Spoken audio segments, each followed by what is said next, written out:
all you can eat. Oh, I'm in the mood today, guys. We gotta dance.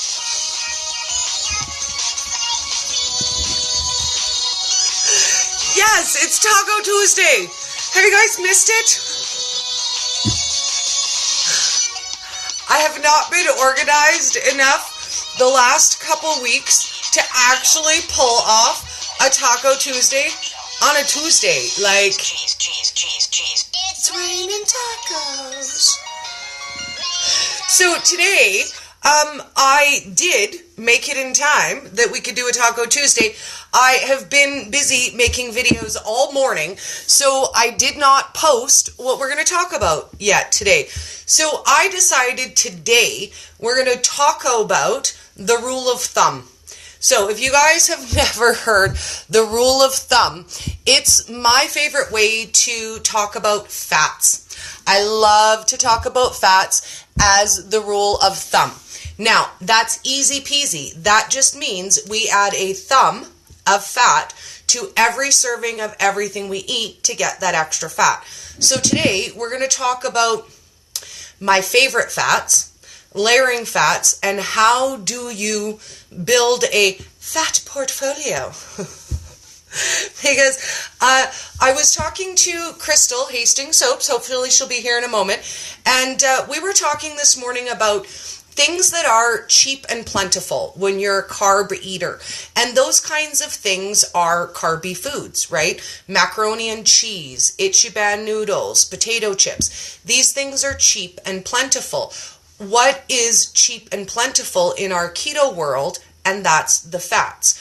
When we add the fats, then we eat less protein. We eat less vegetables. So if you're looking for a way to downsize your budget, to save a little bit of money, it's not only healthy for you, that's how we save a bit too.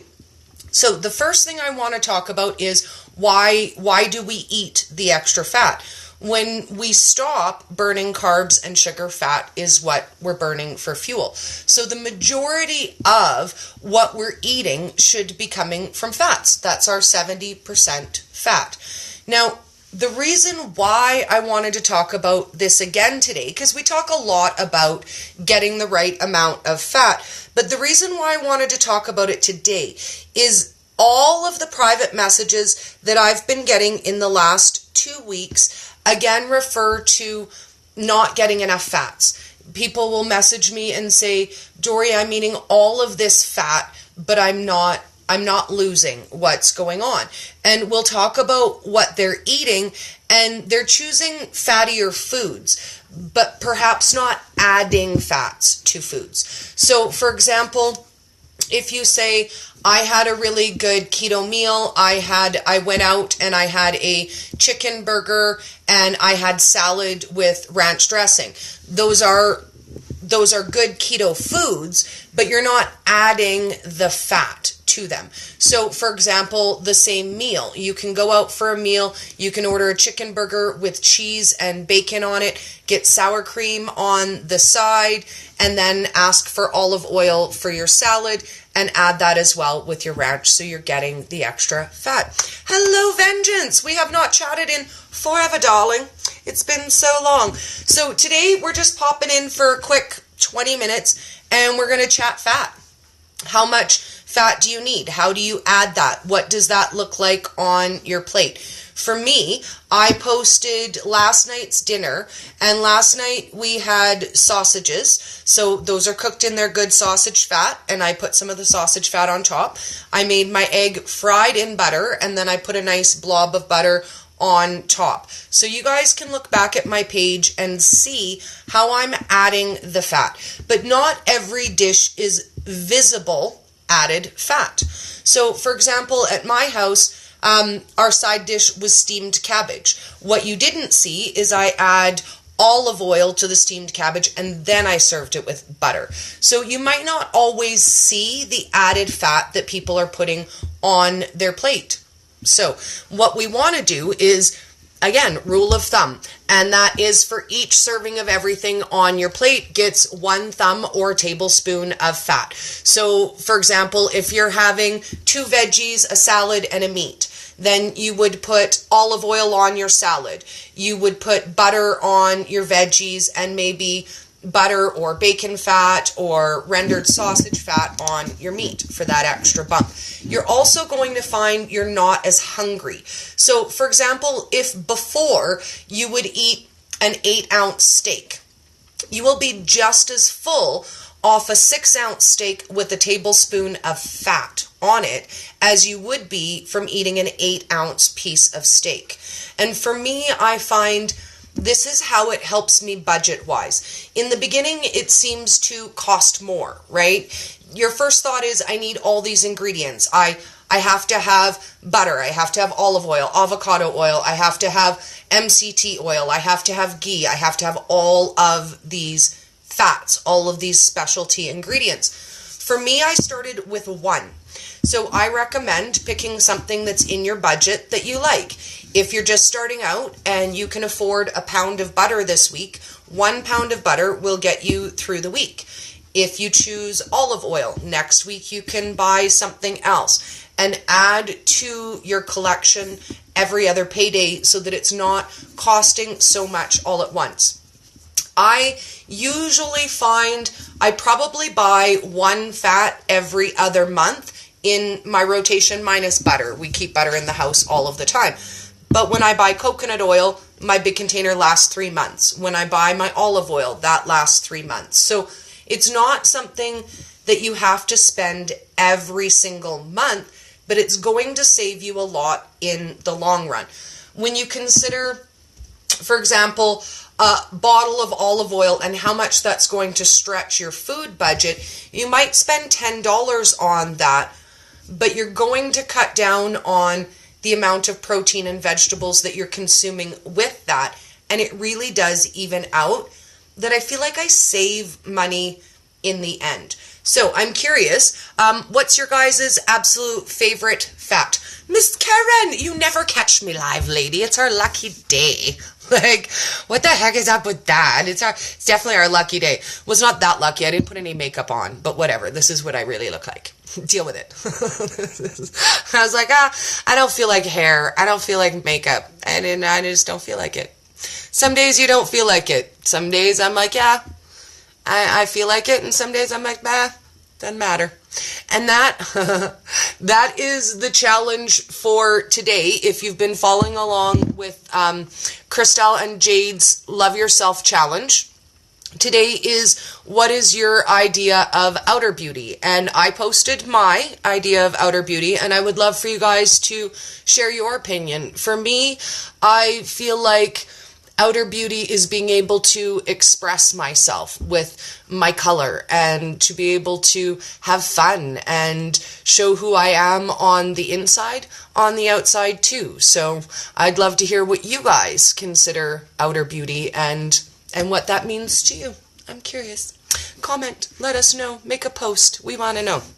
So what else is up with you guys today? Do we have any questions while I'm on? Vengeance says, ooh, I did a keto omelet from IHOP at breakfast. Do you know, I've never been to an IHOP. I see their commercials. I've never been to one. Are they really that yummy? Keto Solution says, I overdo fat sometimes. So how much fat are you eating that you consider overdoing? How do you track your fats? Do you track how much you eat? I know for me, I can tell the difference in my body if I'm getting enough fats versus if I'm not. If I'm not getting enough fat, my skin tends to be dry. I seem to be irritable. I seem to be hungry all of the time, a little bit cranky. Sometimes it's just my period. Sometimes it's the fat. Sometimes it's the fat. So we are only live on Instagram right now. I have been making videos all day, so I didn't get a second device up, but we will post this on Facebook and on YouTube for the replay for you guys to check out later, because we all know Instagram boots us off after 24 hours. It's very, very sad. Vengeance says IHOP is awesome.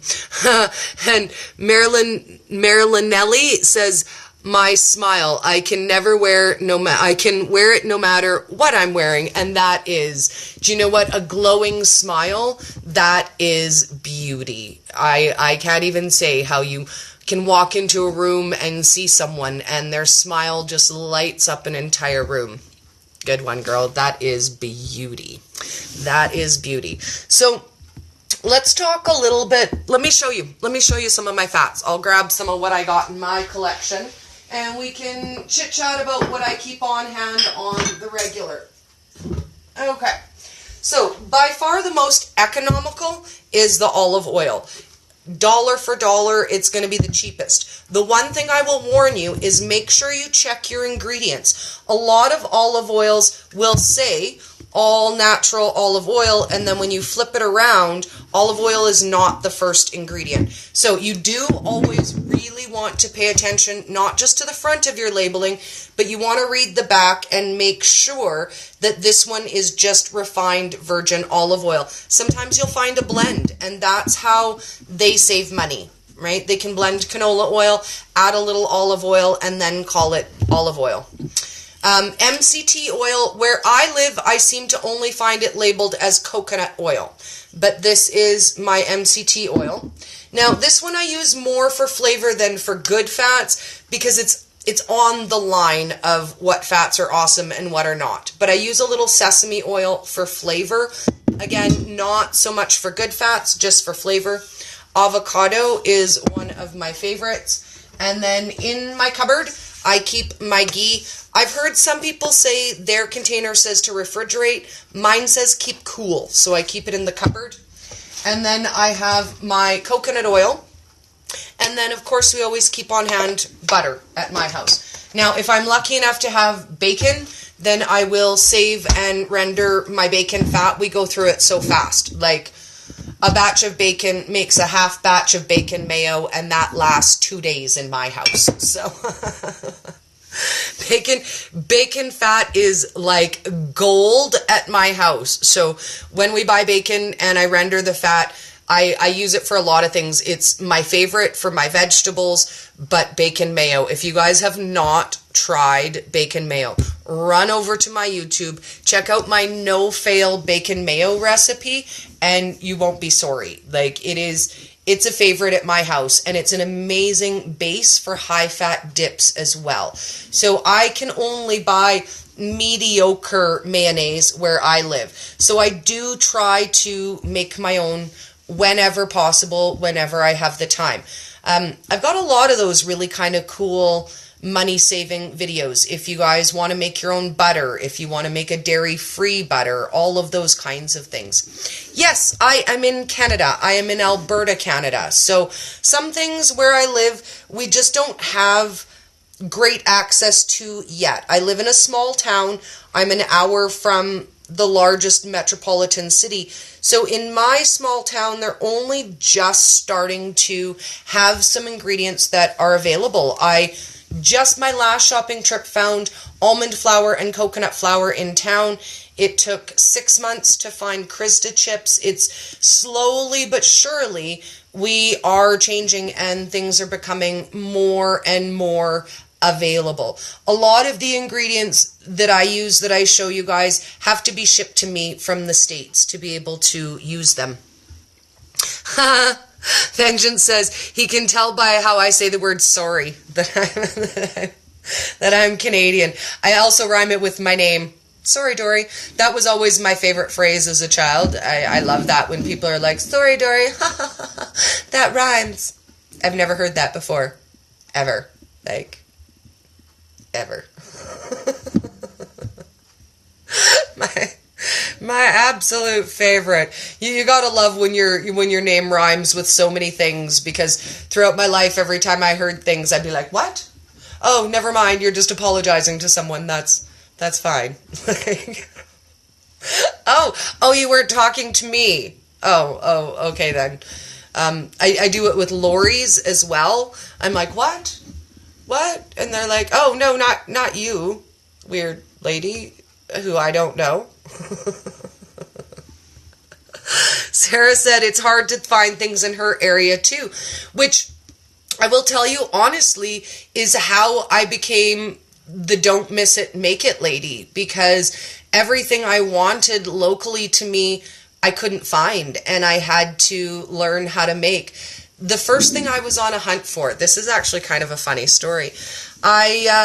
I was looking around at sugar-free syrups, and I really wanted a sugar-free coffee syrup. So I looked up a few different brands. I went to every store in my small town. I spent about 2 hours. I drove everywhere. I went into every store. I checked everywhere, and nobody sold them. And then I thought, well, McDonald's uses them. Surely they will retail me a bottle. Like, they could retail me a bottle, whatever. So I went to McDonald's, and guess what? They don't retail it. Not even if you ask really nice. Like, not even if you bat your eyes. Like, they're like, go away, crazy lady. We don't retail that. And I was like, but are you sure? Because I'm really sad, and I really want some. And they were like, no, we don't retail it. And I thought, well, I've got a Starbucks in my town. Surely they retail it. They also don't retail it. And also, they are not charmed by eye batting. Like, what is that? When did batting your eyes stop being a legitimate currency? I'm just asking. Like, I need to know this. Perhaps I'm out of touch with things. But there was a time, when eye batting got you things. So, after hours of driving around everywhere, going to McDonald's, going to Starbucks, I came home absolutely defeated, and I thought, there is no way I'm driving an hour each way to go to the city just to get myself coffee syrup. So I came home, and I was so sad, and then something happened, and I thought, I wonder how hard it is to make coffee syrup. You want to know? Dude, do you actually want to know? You probably don't want to know, because when I tell you, you're gonna be mad. Are you ready? Are you ready to get mad? Oh, you're gonna be so mad. So this is what you do. You take your sweetener of choice, you add it to water, you heat it up, and then you add whatever flavor extract you want. So I started making my own. And I was like, are you kidding me? That's seriously all you do? The recipe calls for equal parts water and sweetener. I used half the amount of sweetener because, holy man, that is super, super sweet, and it makes it like really thick syrup. But all you need to do is take your favorite sweetener. My favorite is the allulose, and it will make a syrupy syrup, not a watery one. Half of this and water. Cook it. Add whatever flavor you want. You can have caramel. You can have vanilla. You can have pralines and cream. You can have cookies and cream. Like, are you kidding me? Like, that's it. It is sweetener. It is water.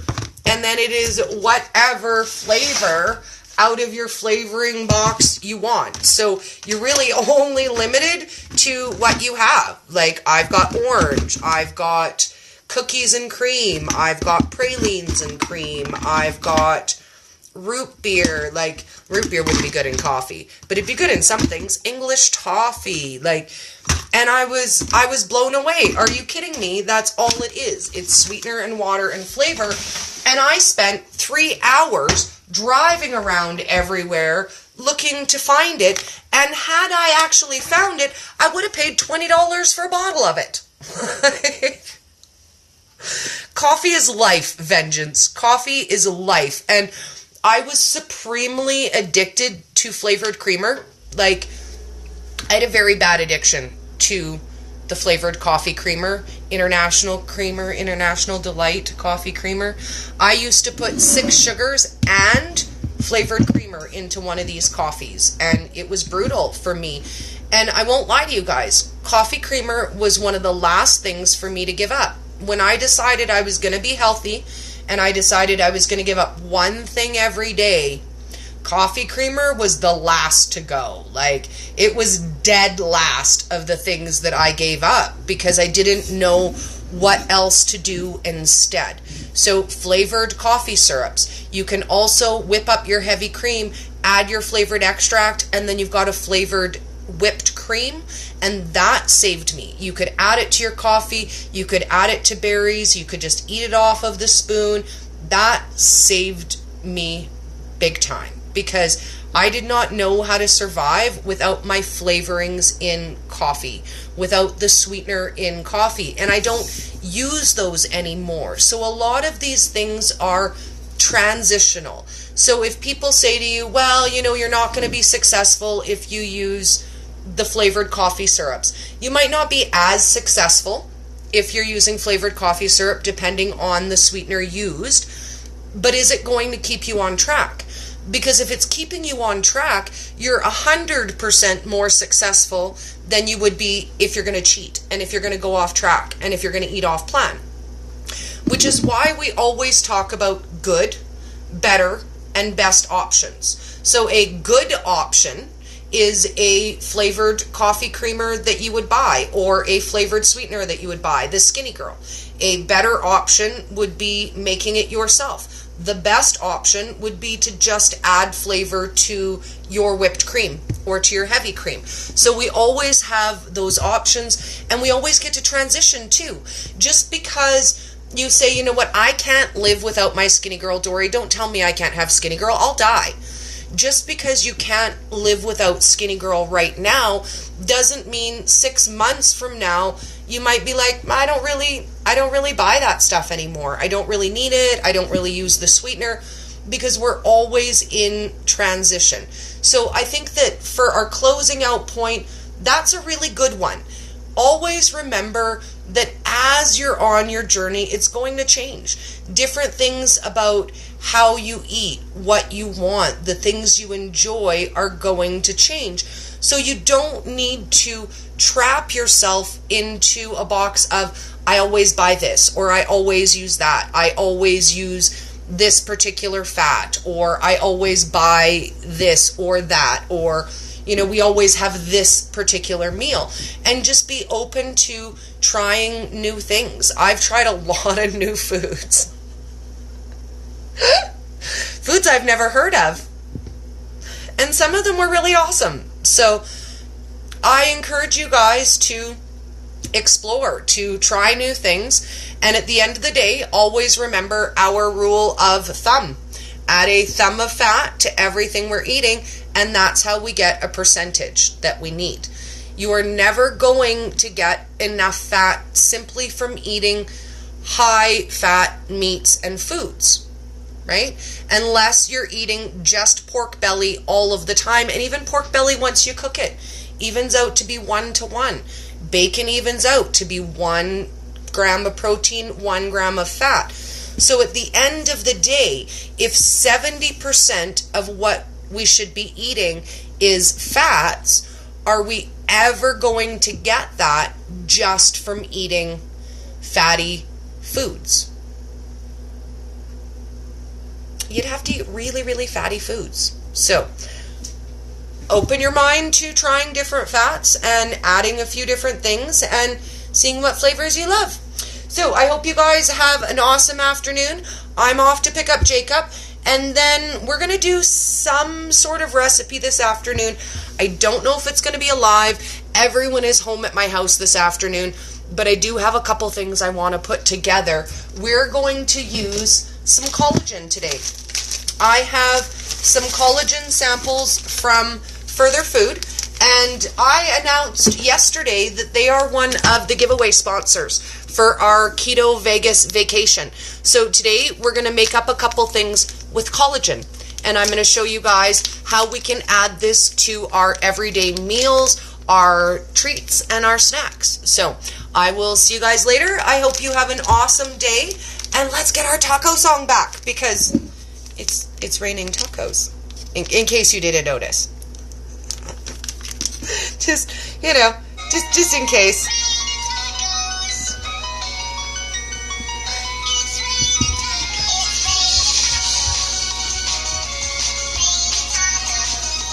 Oh, and the hair, it's awesome.